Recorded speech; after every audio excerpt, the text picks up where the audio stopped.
Hello दोस्तों, मैं doctor रश्मि त्रिपाठी आपका अपने चैनल लाफार्टिस्ट अकेडमी में स्वागत करती हूँ। दोस्तों, आज के सेशन में जो मैं केस लेके आई हूँ वो इलाहाबाद हाईकोर्ट का लेटेस्ट केस है। इस केस के माध्यम से हम लोग यह समझेंगे कि उत्तर प्रदेश में जो वसीयत को लेकर के बहुत कन्फ्यूजन की स्थिति है कि वसीयत का पंजीकरण कराना अनिवार्य है या नहीं। तो इसी कन्फ्यूजन को हम लोग आज इलाहाबाद हाईकोर्ट के इस केस के माध्यम से समझेंगे। चूँकि वसीयत एक आवश्यक दस्तावेज के रूप में होता है, जो कि बहुत लोग अपना वसीयत करते हैं, तो हम लोग को यह बात बहुत जरूरी है जानना कि वसीयत का पंजीकरण आवश्यक है या नहीं।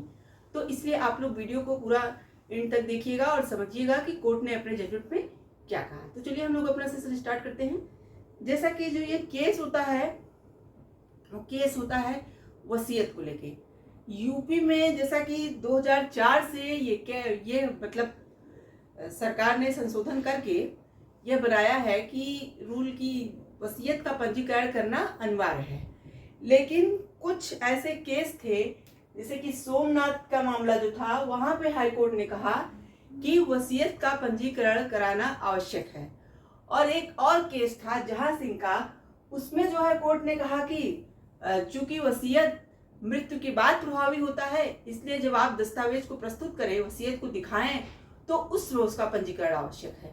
तो देखिए, यहाँ पे भ्रम की स्थिति पैदा हो रही थी। तो ऐसे ही एक याचिका जाती है सुप्रीम कोर्ट में। तो सुप्रीम कोर्ट के सामने जब यह याचिका आती है तो सुप्रीम कोर्ट के मुख्य न्यायाधीश ने इस याचिका को इलाहाबाद खंडपीठ के पास जो है, इस जो यूपी में इस तरह का जो है मतभेद है कि क्या वसीयत का पंजीकरण जरूरी है या नहीं, तो इस मसले को सुलझाने के लिए, स्पष्ट करने के लिए इलाहाबाद हाईकोर्ट के सामने यह केस आ जाता है। तो हम लोग चलिए जानते हैं कि अपना जो है इस जजमेंट में इलाहाबाद हाईकोर्ट ने क्या कहा और कौन कौन से न्यायाधीश थे जो इस जजमेंट में बैठे थे। जैसा कि जस्टिस सिद्धार्थ वर्मा एवं जस्टिस अजीत कुमार की खंडपीठ थी, यानी 2 जजों की बेंच बैठी थी जो कि इस फैसले का डिसीजन सुनाती है। उन्होंने अपने फैसले में कहा कि उत्तर प्रदेश में वसीयत का पंजीकरण कराने की आवश्यकता नहीं है। गैर पंजीकृत वसीयत अवैध नहीं होंगे। मतलब यहाँ पे कोर्ट का ये कहना था कि अगर यूपी में किसी ने अपना वसीयत कराया है और उसका पंजीकरण नहीं कराया है, तो वह क्या कहा जाता है, उस वसीयत को पंजीकरण कराने की अगर आवश्यकता नहीं है, अगर नहीं कराता है कोई पंजीकृत, तो वह वसीयत अवैध नहीं मानी जाएगी। और वह वसीयत उत्तर प्रदेश संशोधन कानून 2000 से चाहे पहले की हो या बाद की हो, उससे मतलब नहीं है। क्योंकि 2004 में जब सरकार ने संशोधन कर दिया इसमें और कहा था कि वसीयत का पंजीकरण कराना अनिवार्य है, लेकिन कोर्ट ने यहाँ पे स्पष्ट कर दिया कि आप पंजीकरण कराइए या ना कराइए, आपका वसीयत अवैध नहीं माना जाएगा।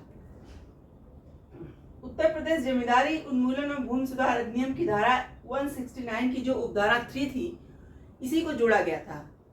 उसमें जोड़ के ये कहा गया था 2004 में कि अब वसीयत का पंजीकरण अनिवार्य है। तो कोर्ट ने, इलाहाबाद हाईकोर्ट ने इसी सेक्शन 169 की उपधारा 3 को क्या कर दिया, रद्द कर दिया, यानी कि हटा दिया। कोर्ट ने कहा कि जमींदारी उन्मूलन अधिनियम 169 की उपधारा 3 केंद्रीय कानून भारतीय पंजीकरण 1908 के विपरीत है।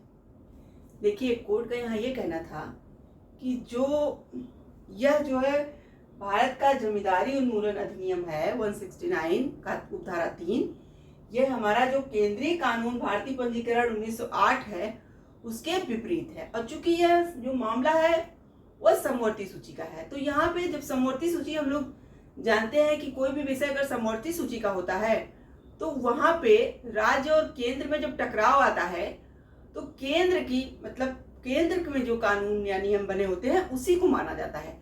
तो यहाँ पे कोर्ट ने यही कहा कि चूंकि भारतीय पंजीकरण 1908 के विपरीत है यह धारा, इसीलिए इस धारा को हटा देना चाहिए। केंद्रीय कानून के तहत वसीयत करने वालों की ओर से वसीयत का पंजीकरण केवल वैकल्पिक है। यानी कि हाईकोर्ट का यह कहना था कि जो केंद्रीय कानून हमारा बना हुआ है वो ये कहता है कि जो वसीयत होती है उसका पंजीकरण कराना सिर्फ वैकल्पिक है, यानी कि अगर व्यक्ति चाहे तो कराए, चाहे तो ना कराए। उत्तर प्रदेश में 2004 से वसीयत का पंजीकरण अनिवार्य कर दिया था।